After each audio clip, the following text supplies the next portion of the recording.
বিগত ৪৩ বছর ধরে চিত্রাংশ অঙ্কন শিক্ষাকেন্দ্রের মুক্ত চিত্র প্রদর্শনী হয়ে চলেছে।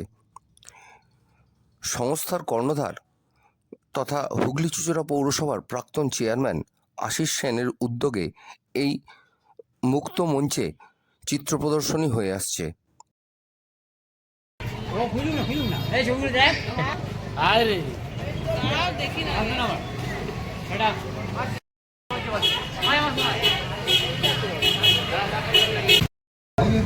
এই যে একটা মুক্ত মঞ্চে এ বিষয়ে আপনার এই চিত্রাংশ অঙ্কন আশিস সেন আমাদের সাংবাদিকদের জানান, তার এই যে প্রদর্শনীটা কত বছর চলছে? এটা ৪৩ বছর। আমরা এখানে আঁকা শেখাই, আমার বাড়িতে চিত্রাংশ আমাদের শিক্ষক কেন্দ্র, এখানে আমরা আঁকা শেখাই এবং আমরা প্রতি বছর এই ছাত্রছাত্রীদের নিয়ে একটা আমরা চিত্র প্রদর্শনী করি এবং এখানে বহু লোকেরা আসে দেখতে এবং একটা আনন্দ ভিড় হয়। এটা আমি চালিয়ে যাচ্ছি, আজ ৪৩ বছর হয়ে গেল, আগামী দিনেও চলবে এবং আমি ছাত্রছাত্রীদের বলি তোরা এবার দায়িত্ব নিয়ে তোরা চালাবার চেষ্টা কর।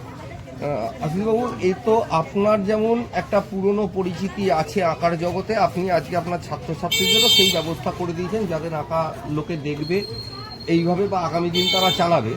তো যেটা দর্শকরা অনেকে জানেন অনেকে জানেন না, এই যে হাজী মোহাম্মদ মহসিন, আপনার এই শিক্ষাকেন্দ্রের পাশেই ইমামবাড়া হাজী মোহাম্মদ মহসিন, যার দানে Hooghly collegiate school, Mohsin college, branch school সব চলছে। তো মহসিন হসপিটাল, এই যে মহসিনের হাজী মোহাম্মদ মহসিনের ছবি আমরা দেখি, এটা মানে একটা জানা যায় যে ছবিটা সেইভাবে পাওয়া যায়নি, এটা আপনারই আঁকা, এটা কি বলবেন? এটা আমি আমার শিশুদের দেখবেন সবাইকার ছবি আছে, সেই ছবির সঙ্গে হাজী মোহাম্মদ মহসিনেরও ছবি আমি করে দিচ্ছি এবং আমাদের বিদ্যামন্দিরে গেলে দেখুন গৌরী সেনেরও ছবি আমরা লাগিয়েছি।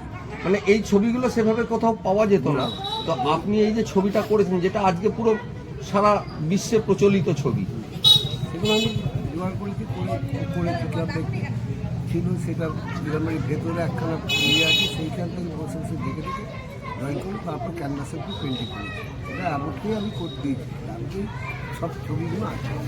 এটা কত বছর আগেকার শিল্প? এটা আমি করেছি, এটা প্রায় 86 সালে, মানে প্রায় আজকে ধরুন 40 বছরের উপর এই সময় কিন্তু আমার ৪৩ বছর এই প্রদর্শনীটাই ৪৩ বছর। আশিসবাবু, অসংখ্য ধন্যবাদ।